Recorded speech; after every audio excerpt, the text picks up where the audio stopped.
All right, okay.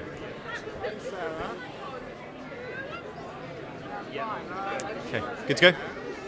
Hello, Facebook Live viewers. We've pulled someone out of the crowd here, one of the marchers. Regan, thanks for joining us. Oh, privilege. Great to be here. Now, Regan, tell us, what do you do for a living? What's your day job? I'm a pastor of a church, and I also lead a pregnancy crisis helpline. Okay, excellent. I assume a Catholic church? No, it's the Angel Church. We're an evangelical Baptist church in Angel, Islington, North London. Okay, excellent. So obviously a lot of folks here are Roman Catholic, but great to see a few more evangelicals coming out the ranks. Why is this for you? Why is this important? Why is this not just a Catholic issue? That's how many people see it.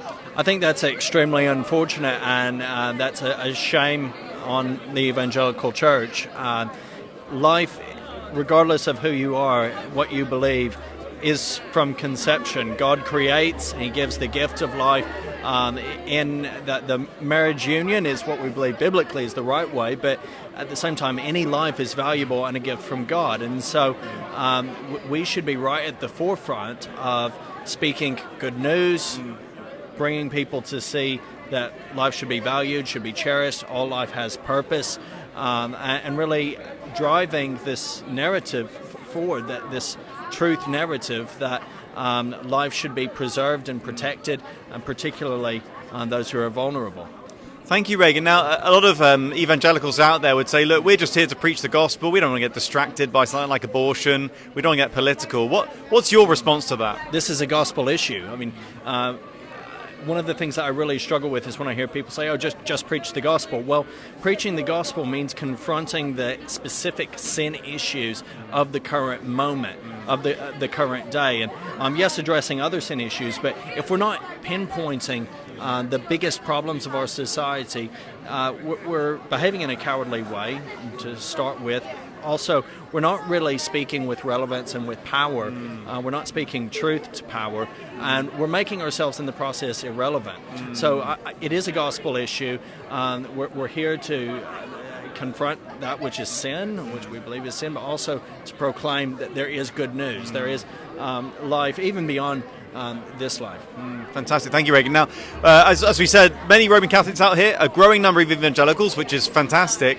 What's your hope for the evangelical church in this regard? What would you like to see happen over the next 5 years, 10 years, not just for this march, but more broadly in the nation year round?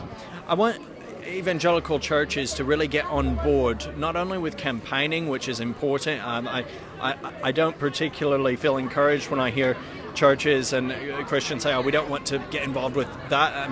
Campaigning has to happen. We believe in justice and righteousness, so campaigning plays a role in that. But I also want to see churches really take to heart their responsibility for compassionate care and service. So in addition to pastoring the Angel Church, I lead Pregnancy Crisis Helpline. And this is a facility that really endeavors as a Christian charity to link up with Christian volunteers to put them in places where they can actually help assist women who are in crisis pregnancies with a listening ear, with compassionate care, pointing them to services that are available that will help them in their pregnancy. Fantastic. Thank you, Regan. What a great challenge to evangelical pastors and all people out there, that this is a key issue we've got to be engaging with as Christians. It's very easy to look back on history and think of Bonhoeffer and the German church and the way the Nazis are oppressing the Jews. It's very easy to look back at the slave trade and celebrate Wilberforce, who rose up. But here we are today, facing a genocide of even greater magnitude. And the question we're going to have to answer when we stand before Jesus at the judgment is, what did you do for these little ones? And that's a question for us to take seriously now, whilst we can respond to it. And that's a challenge for us evangelicals especially, who have been lagging behind somewhat in this movement. Thanks, Regan, for sharing with us. And keep tuned in, Facebook Live viewers, as we talk to one or two more as the march gets ready to set off.